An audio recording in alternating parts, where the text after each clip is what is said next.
आप देख रहे हैं नेट्रिक न्यूज, साहस सच कहने का।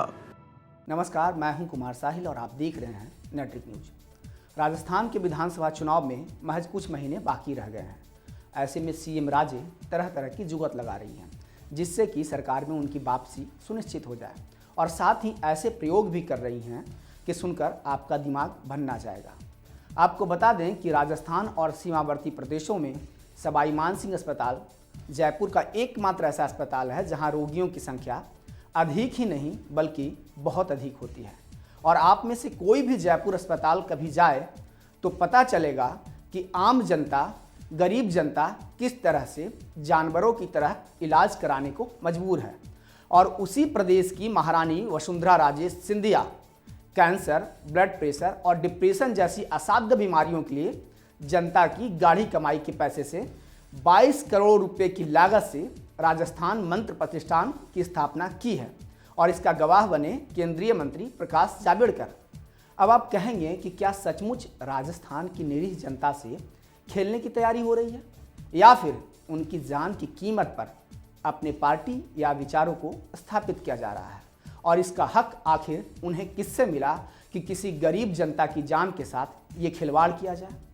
क्या इस 22 करोड़ को कैंसर के नए उपकरण नहीं खरीदे जा सकते थे? ये राजस्थान है और ये है एसएमएस अस्पताल, जहां न सिर्फ प्रदेश के बीमार रोगी आते हैं बल्कि सीमावर्ती प्रदेशों से भी लोग यहां इलाज करवाने आते हैं, जिसका नतीजा यह है कि इतने बड़े अस्पताल में न सिर्फ बेड बल्कि कुछ फीट परिसर का ज़मीन भी रोगियों को नसीब नहीं होता। और इस हालात में अगर प्रदेश सरकार ऐसे फैसले लेती है जहां संस्कृत और मंत्र के नाम पर प्रदेश का पैसा बहा दिया जाता है, तो ये सबसे बड़ी बदनसीबी की बात है। सीएम राजे और सलाहकारों की माने तो ऐसा लगता है कि इस मंत्र विश्वविद्यालय से कैंसर, ट्यूमर जैसी असाध्य बीमारियां दूर हो जाएगी। हालांकि इसमें बात करें कि केंद्रीय सरकार की क्या भूमिका नहीं है, तो आप बिल्कुल गलत हैं, क्योंकि केंद्र से मंत्री प्रकाश जावड़ेकर भी इसके उद्घाटन में शामिल रहे, जिससे उनकी और सरकार की भूमिका तय की जा सकती है। राज्य सरकार ने जयपुर में जगत गुरु रामानंदाचार्य राजस्थान संस्कृत विश्वविद्यालय में 22 करोड़ रुपए की लागत से राजस्थान मंत्र प्रतिष्ठान की स्थापना की है। अब ऐसे में सवाल ये उठ रहे हैं कि क्या सचमुच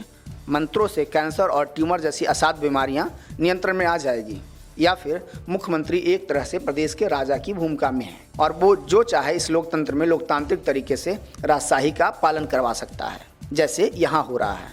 वैसे भी जानकार कहते हैं कि सीएम वसुंधरा राजे राजघराने से आती हैं, लेकिन फिर भी सवाल शेष रह जाता है कि जब जनता बीमारियों से त्रस्त है, जब जनता बुखार हो जाने की स्थिति में मर जाती है, तब ये 22 करोड़ रुपये प्राथमिक स्वास्थ्य सेवाओं में निवेश नहीं करना चाहिए था।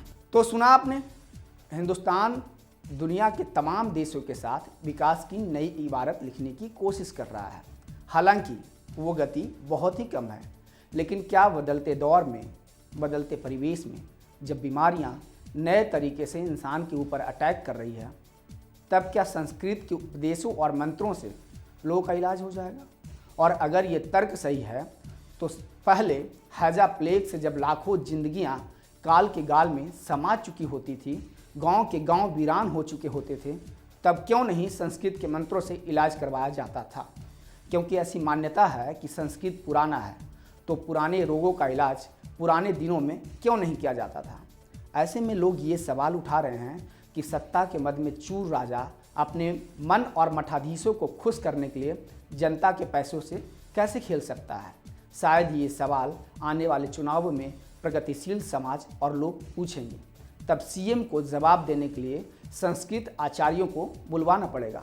तब तक के लिए मुझे इजाज़त दीजिए, फिर लौटते हैं एक बड़ी खबर के साथ। नमस्कार। हमारे साथ जुड़े रहने के लिए हमारे YouTube चैनल को सब्सक्राइब करें, साथ ही बेल आइकन को दबाएं। नेट्रिक न्यूज की खबरें सबसे पहले देखने के लिए।